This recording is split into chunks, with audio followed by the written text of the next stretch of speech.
Slackline je pomôcka, ktorá sa využíva na tréning dynamickej rovnováhy a pohybovej koordinácie. Balansovací popruh je široký 2,5 až 5 cm a dlhý približne 15 až 25 metrov. Dá sa ukotviť medzi dva pevné stĺpy, žrde alebo kmene stromov v ľubovoľnej výške. Popruh by mal byť dostatočne napnutý, aby bol stabilný na chôdzu a balansovanie. Začiatky tohto športu siahajú do údolia Josemického parku, kde si v 70. rokoch minulého storočia skupina amerických horolezcov krátila čas balansovaním na reťaziach a lanách napnutých medzi stromami. Táto cvičebná pomôcka vznikla najmä z dôvodu inovácie tréningu rovnováhových športových odvetví ako gymnastika, horolezectvo, skateboarding, inline korčuľovanie a podobne.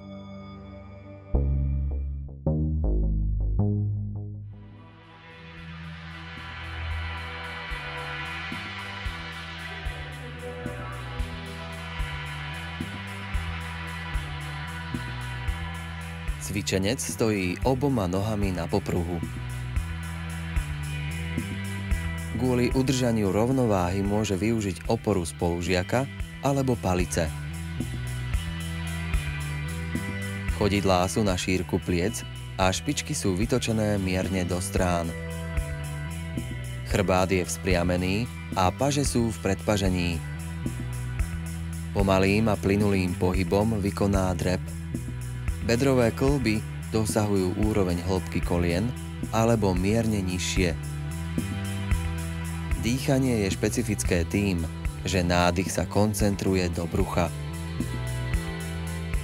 Pri pohybe dolu je potrebné zadržať dých a smerom hore vydýchnuť.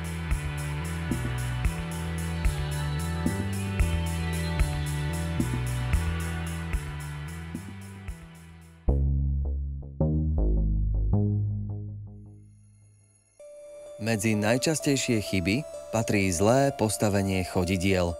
Dieťa ich má buď príliš ďaleko, alebo blízko pri sebe. Hĺbka drepu je veľmi nízka. Počas cvičenia nie je dostatočne sústredené na vykonávaný pohyb.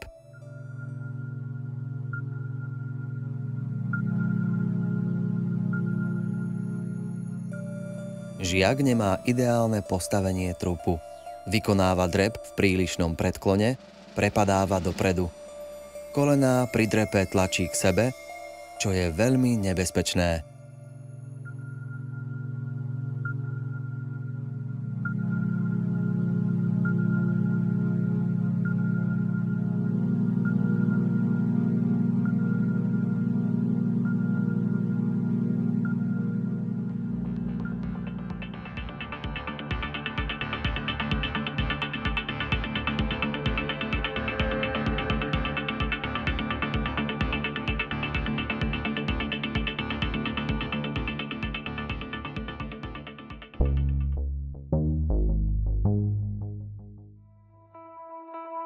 Pred začiatkom chôdze na balansovacom popruhu odporúčame najskôr niekoľko postupov. Chôdzu po rovnej a zakrivenej čiare, chôdzu po kladine, niekoľko sekundové zotrvania v stojoch na jednej dolnej končatine s otvorenými a zatvorenými očami. Cvičenia na balansovacom popruhu majú nesporný význam pre rozvoj rovnováhových schopností a koordinácie. Pri výbere cvičení pre rôzne vekové kategórie treba postupovať systematicky, ale opatrne.